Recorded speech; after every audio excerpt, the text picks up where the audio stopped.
Que o Senhor esteja convosco. Ele está no meio de nós. Proclamação do Evangelho de Jesus Cristo segundo João. Glória a vós, Senhor. Naquele tempo, ao passar, Jesus viu um homem cego de nascença. Os discípulos perguntaram a Jesus: Mestre, quem pecou para que nascesse cego, ele ou seus pais? Jesus respondeu: Nem ele nem seus pais pecaram, mas isso serve para que as obras de Deus se manifestem nele. É necessário que nós realizemos as obras que ele me enviou enquanto é dia. Vem a noite, em que ninguém pode trabalhar. Enquanto estou no mundo, eu sou a luz do mundo. Dito isso, Jesus cuspiu no chão, fez lama com a saliva e colocou-a sobre os olhos do cego. E disse-lhe: Vai lavar-te na piscina de Siloé, que quer dizer enviado. O cego foi, lavou-se e voltou enxergando. Os vizinhos e os que costumavam ver o cego, pois ele era mendigo, diziam: Não é aquele que ficava pedindo esmola? Uns diziam: Sim, é ele. Outros afirmavam: Não é ele, mas alguém parecido com ele. Ele, porém, dizia: Sou eu mesmo. Então lhe perguntaram: Como é que se abriram os teus olhos? Ele respondeu: Aquele homem chamado Jesus fez lama, colocou-a nos meus olhos e disse-me: Vai a Siloé e lava-te. Então eu fui, lavei-me e comecei a ver. Perguntaram-lhe: Onde está ele? Jesus respondeu, ou melhor, ele respondeu: Não sei. Levaram então aos fariseus o homem que tinha sido cego. Ora, era sábado, o dia em que Jesus tinha feito lama e aberto os olhos do cego. Novamente, então, lhe perguntaram os fariseus como tinha recuperado a vista. Respondeu-lhes: Colocou lama sobre meus olhos e fui lavar-me e agora vejo. Disseram então alguns dos fariseus: Esse homem não vem de Deus, pois não guarda o sábado. Mas outros diziam: Como pode um pecador fazer tais sinais? E havia divergência entre eles. Perguntaram outra vez ao cego: E tu, que dizes daquele que te abriu os olhos? Respondeu: É um profeta. Então os judeus não acreditaram que ele tinha sido cego e que tinha recuperado a vista. Chamaram os pais dele e perguntaram-lhe: Este é o vosso filho que dizeis ter nascido cego? Como é que ele agora está enxergando? Seus pais disseram: Sabemos que este é nosso filho e que nasceu cego. Como agora está enxergando, isso não sabemos. E quem lhe abriu os olhos, também não sabemos. Interrogai-o, ele é maior de idade, ele pode falar por si. Os seus pais disseram isso porque tinham medo das autoridades judaicas. De fato, os judeus já tinham combinado expulsar da comunidade quem declarasse que Jesus era o Messias. Foi por isso que seus pais disseram: É maior de idade, interrogai-o a ele. Então os judeus chamaram de novo o homem que tinha sido cego. Disseram-lhe: Dá glória a Deus? Nós sabemos que esse homem é um pecador. Então ele respondeu: Se é pecador, não sei. Só sei que era cego e agora vejo. Então perguntaram-lhe: Que é que ele te fez? Como te abriu os olhos?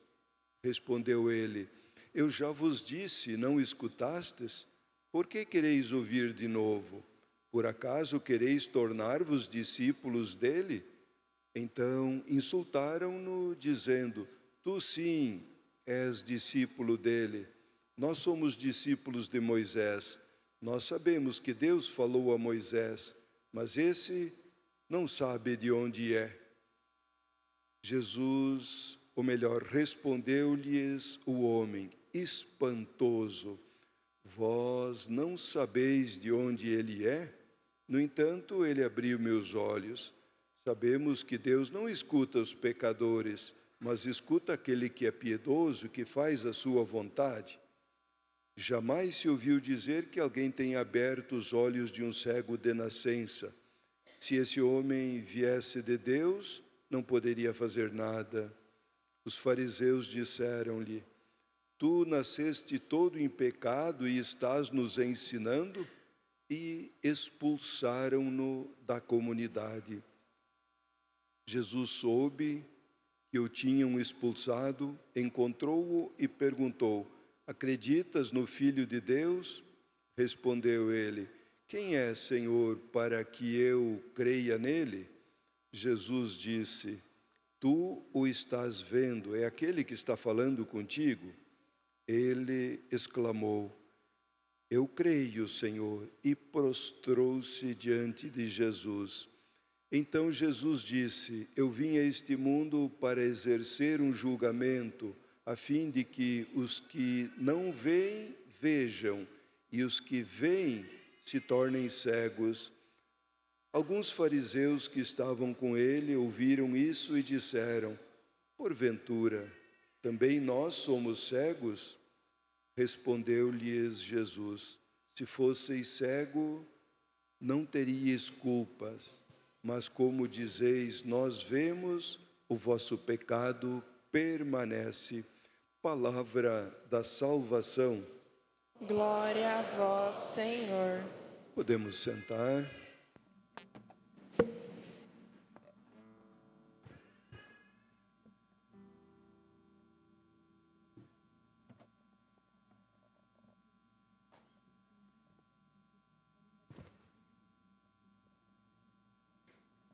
Muito bem, já falávamos no início da celebração que estamos nos aproximando da celebração da Páscoa e continua a catequese batismal.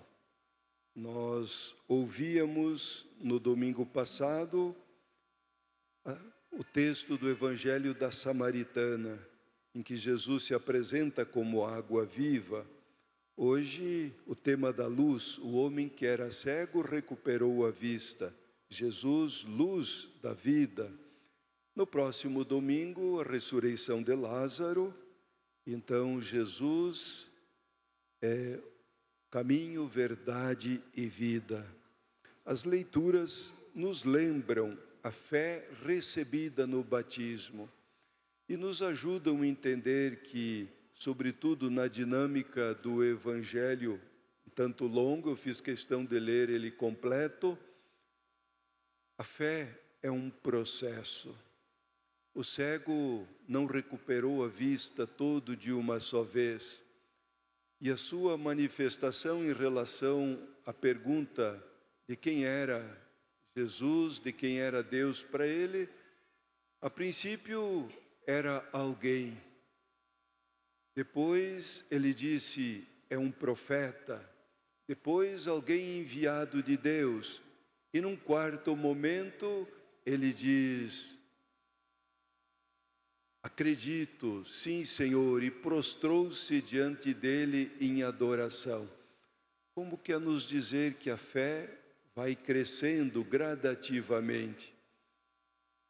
O ato também de ir lavar-se à piscina de Siloé é um indicativo que a fé também é graça de Deus, mas é resposta da pessoa humana. Nós ouvíamos também na primeira leitura a escolha do rei Davi.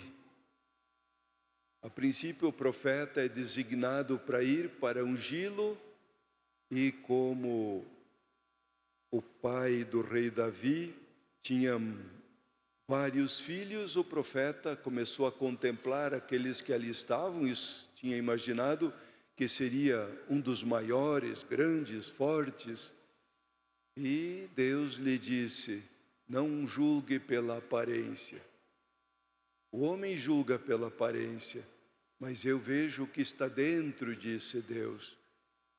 E não é nenhum destes, tem outro. Aí chamaram o pequeno, o Davi, ruivo, miudinho, mas muito esperto. E ele estava pastoreando o rebanho. A partir desta experiência e desta escolha, a expressão pastor vai ser de forma recorrente usada no Antigo e no Novo Testamento. E Jesus vai se autonominar o bom pastor que cuida e que dá a vida pelas ovelhas. E o Davi, sobretudo, ele ficou conhecido quando, com a sua funda, derrotou Golias. Pegou e deu uma pedrada na cabeça do gigante Golias, e os grandalhões dos exércitos todos eram derrotados. Um menino o venceu. Ou seja, aí então ele já estava ungido, e ungido ele tinha a força do Altíssimo. O batismo também é esta unção, mas a unção é sempre em vista de algo, em vista de uma missão. Nenhuma unção é para ser mais inteligente, para ficar na moda, também não é para ficar fora dela, mas quase sempre está em vista da missão. O novo rei é ungido. Ainda hoje, a unção, o batismo, está em vista do testemunho, do crescimento espiritual. Como reagem as pessoas diante da cura do cego? Os vizinhos percebem o dom da vida que vem de Jesus, mas não dão um passo definitivo para ter acesso à luz. Representam os que percebem a proposta libertadora de Jesus, mas não estão dispostos a sair da sua vidinha confortável, cômoda, para ir ao encontro da luz. Os fariseus conhecem a luz, mas se recusam a aceitá-la. Acusam-no de transgredir a lei do sábado, expulsam o cego da sinagoga. Representam aqueles que conhecem a novidade de Jesus, mas não estão dispostos a acolhê-lo e hostilizam seus seguidores. Os pais constatam o fato, mas evitam comprometer-se. É a atitude de medo dos que não têm coragem de passar das trevas para a luz. Preferem a segurança da ordem estabelecida do que correr riscos. O cego é questionado pelas autoridades sobre a origem de Jesus. É ele, como pessoa iluminada, mostra-se livre, diz o que pensa, corajoso, não se intimida, sincero, não renuncia à verdade, suporta a violência e é expulso. O verdadeiro discípulo. Jesus reaparece no fim ao seu encontro e inicia um diálogo que culmina com um belo ato de fé. Eu creio, Senhor. Poderíamos nos perguntar, com qual destes personagens nós mais nos identificamos? Penso que pelo fato de vocês estarem aqui, se identificam com aquele que era cego e passou a ver. Jesus conclui o texto com uma expressão interessante. Eu vim para que aqueles que veem se tornem cegos e os cegos possam ver. Ver aqui, na expressão de Jesus, não é apenas uma faculdade biológica, mas é uma percepção espiritual. Por isso, o processo de crescimento. Que bom que vocês vieram e aqui estão para aprofundar sempre mais a fé. O prefácio da celebração de hoje diz: Jesus conduziu a luz da fé a humanidade que caminhava nas trevas e elevou à dignidade de filhos os escravos do pecado, fazendo-os renascer das águas do batismo.